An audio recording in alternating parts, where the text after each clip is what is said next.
E quando se fala, por exemplo, de desmatamento, região amazônica, eu não sei o certo aqui, mas quase 60% aí do Brasil tá ali na Amazônia legal, pô.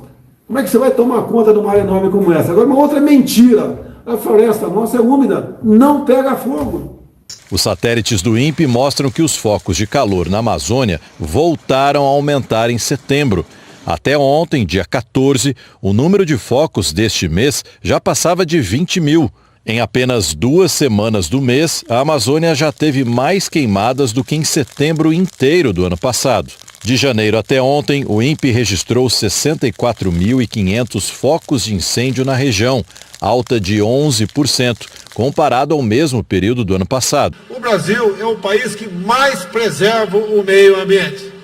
E alguns não entendem como, né? É o país que mais sofre ataques vindo de fora no tocante ao seu meio ambiente. O Brasil está de parabéns da maneira como preserva esse seu meio ambiente. O vice-presidente Hamilton Mourão diz que ali, quando falamos das críticas à gestão do governo Jair Bolsonaro na Amazônia, há uma oposição política a Bolsonaro. E que a resposta do governo já veio com a criação do Conselho da Amazônia, que inclusive é comandado por ele. Qual a avaliação do senhor sobre esses pontos que Mourão coloca? Tem alguma razão? O senhor concorda ou discorda? O que nos pode proteger dessa mentirada política que, infelizmente, inferniza o debate brasileiro são os números. A ciência é que ilumina essas discussões. Nós estamos com o pior nível de desmatamento dos últimos 20 anos.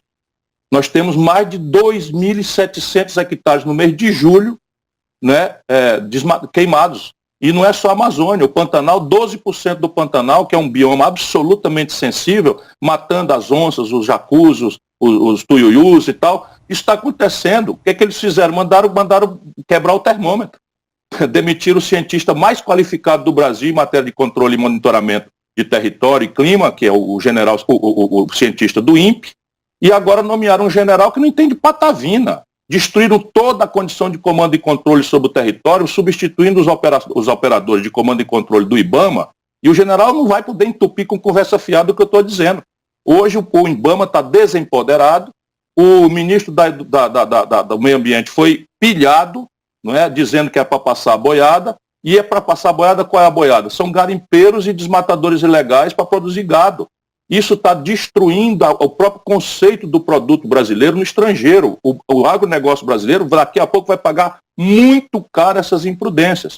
O general Mourão está entrando nessa linha, né, trocando oportunismo por essa mentirada com que o Bolsonaro tenta entupir a contradição. Ô general Mourão, é verdade ou não é verdade que o desmatamento é o pior dos últimos 10 anos?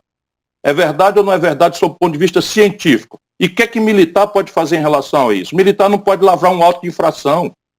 Quem pode lavrar isso é um oficial do IBAMA, é um titular, senão a justiça anula. Militar não entende disso, não tem efetividade para isso. E isso não desmerece os militares têm que ser empoderados para afirmar a soberania nacional brasileira, patrulhar a fronteira, e a fronteira brasileira hoje não existe, é terra de ninguém, narcotráfico, contrabando de arma, porque os militares não estão sequer com condição de operar. Essa é a verdade brasileira. Sabe qual é a presença do Estado brasileiro na Amazônia, Luiz? Nula. As Forças Armadas brasileiras estão na fronteira trabalhando a meio expediente, por falta de comida por rancho. Caramba. Não existe faixa de fronteira no Brasil, nada. Não tem presença. E o Brasil está começando a ser mal falado no mercado internacional. Só para você ter uma ideia, já agora no governo Bolsonaro, o Brasil deixa de ser o principal parceiro comercial da China no mundo e a Argentina vira o principal parceiro. Boa parte disso é porque o mundo vai exigir sustentabilidade na forma de produção dos alimentos. Não é possível mais, ninguém mais vai aceitar consumir alimentos de origem precária, que sejam tirados do desmatamento irresponsável de florestas tropicais, como a Amazônia, ou de Mata Atlântica em outras regiões. Ninguém vai aceitar consumir produtos que venham derivados de trabalho semi-escravo, em condição análoga de escravo. Ninguém na humanidade vai aceitar mais, no futuro muito próximo, comprar coisas que sejam produzidas com genocídio de comunidades indígenas, para dar exemplo. O Bolsonaro vai quebrar o agronegócio brasileiro. Por quê? Porque no futuro o protecionismo econômico não vai mais usar tarifa comercial, vai usar a cláusula ambiental. vai usar cláusula social, vai dizer que isso daí está sendo produzido com base em perseguição de populações tradicionais e babau. E babau, essa é a realidade. Embaixadores de países europeus enviaram uma carta ao governo brasileiro cobrando medidas para conter o desmatamento na Amazônia e alertaram que a devastação dificulta a importação de produtos brasileiros.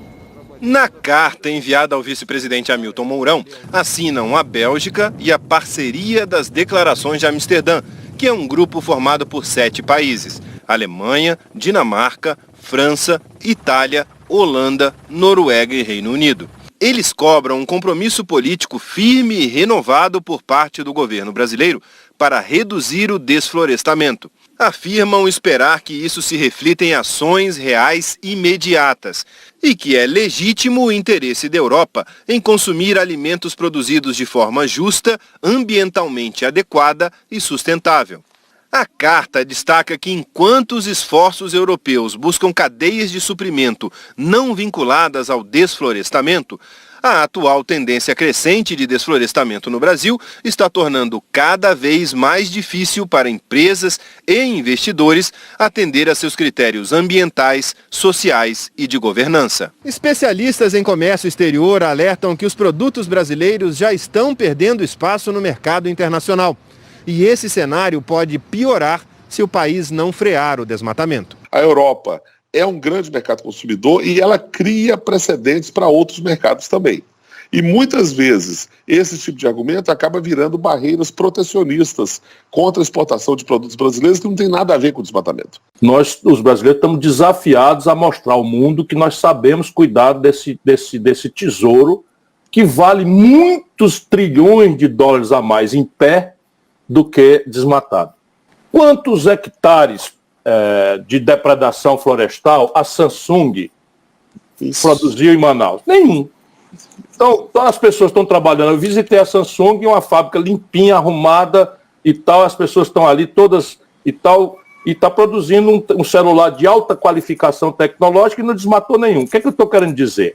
Ora, ali está a resposta. Porque eu dizer para um caboclo, né, tem muitos nordestinos, né, migrou para a Amazônia. Aqui tem muito. E muitos cearenses aqui. Muitos cearenses, eu estou cansado de saber. Então você diz o seguinte, vai lá, o cearense saiu daqui, o pai dele, ou ele próprio, de uma seca tremenda, onde faltou água, etc, e disseram, vai para a Amazônia e tal.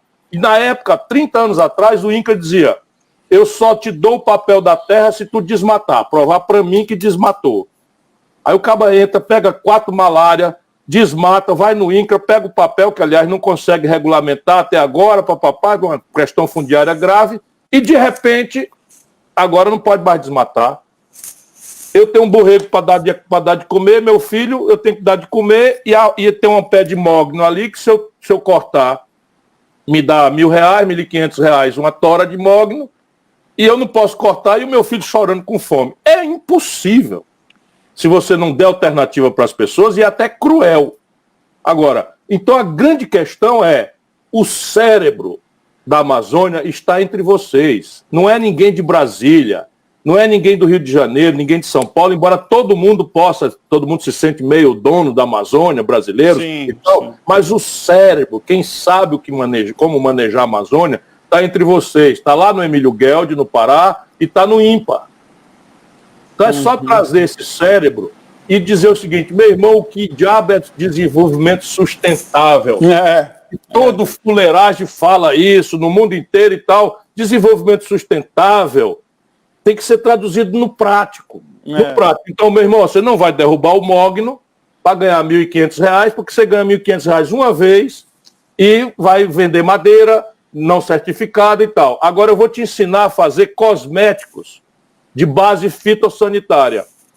Eu vou te financiar uma empresa de sabonete fitossanitário e eu vou fazer uma associação que vai ganhar escala e eu vou procurar lá na França esses ambientalistas, não sei o que e tal, todos os franceses, os alemães que querem estar aqui, ó. A Prefeitura de Manaus criou um projeto que nós queremos ser o principal produtor de cosméticos de base fitossanitária do planeta. No começo vai custar um pouco mais caro, mas vocês não são ambientalistas, vocês não querem proteger a floresta? Então está aqui. eu quero um regime de compras preferencial para o meu fornecedor de sabonete, de creme, de óleos, não sei o quê, papapá, de base fitossanitária. Isso é uma base que a gente pode começar agora. Então o Brasil precisa agregar valor à sua produção. Nós, ao invés de exportarmos soja, nós temos que exportar cosméticos de última geração de base biotecnológica, compreende? Quando você vai comprar um creme francês caríssimo, vai olhar a soja produzida no Brasil, que é a base do material induzido ali. E assim sucessivamente. Né? Você tem, por exemplo, a Amazônia, você pode chegar, como a tradição lamentável faz, derrubar a floresta, botar boi, e no ano que vem o pasto já está precário, você vai derrubar mais floresta, botar boi, etc. Ou você pode ter uma base biotecnológica em que você faz uma nova farmácia, uma nova química, não é, com os princípios ativos que as populações tradicionais conhecem e que estão sendo biopirateados por estrangeiros. Concretamente, a comunidade ticuna, lá do Alto Solimões, sabe que uma determinada erva serve para prevenir infarto. Aquela sabedoria tradicional está sendo apropriada, as pessoas levam essas plantinhas, essas coisas, estudam qual é o princípio ativo que está ali, industrializam, sintetizam e o Brasil passa a comprar e pagar royalty pelo uso da inteligência que é das populações tradicionais nossas. Eu estou dando exemplos práticos, né? Mas biomassa, né? Manejo florestal, mesmo de madeira certificada, tudo isso exige uma outra base de comando e controle sobre o território, de zoneamento econômico e ecológico para definir e presença do Estado. Porque também não é razoável você exigir de um homem que está no fundão da Amazônia, vendo o filho com fome, e ali uma árvore de mogno que vale R$ 1.500 a tora, ele não vai cortar para dar comida à criança. Não é razoável que você diga para ele, não, meu irmão, você não pode cortar. Mas você tem que dizer para ele, ó, você não pode cortar e você tem as seguintes alternativas, eu vou lhe capacitar, vou lhe financiar, vou fazer um programa de compras governamentais, vou abrir caminhos para o comércio exterior, vou fazer uma série de providências de incubadora, de empresa para lhe ensinar a gerenciar um negócio moderno. Aí sim, depois que eu der oportunidade, ou simultaneamente, eu posso fazer eficaz a lei de proteção ambiental. O Brasil pode ter um mercado de fazer, por exemplo, todos os defensivos agrícolas de base biotecnológica. Eu era ministro da Integração Nacional, nós desenvolvemos uma pesquisa, financiei uma pesquisa, nem sei como está isso, de controle de praga de fruta com moscas que, uma vez preparadas ali, acabavam infertilizando as moscas e aí elas morriam. Então era um controle biológico. O Brasil tem tudo para fazer isso, com a Embrapa, com as estruturas que nós temos, tudo em pandareco, desfinanciado, arrebentado, mas estão aí as nossas estruturas acadêmicas, e isso é a única forma que o Brasil tem de mostrar ao mundo que nós temos capacidade de oferecer uma proposta que ninguém no planeta tem melhor condição do que nós. Nos desenvolver, gerar oportunidade para o nosso povo, mas sinalizar para a economia de baixo carbono que seja capaz de preservar para as novas gerações e dar nossa contribuição para proteger o planeta Terra.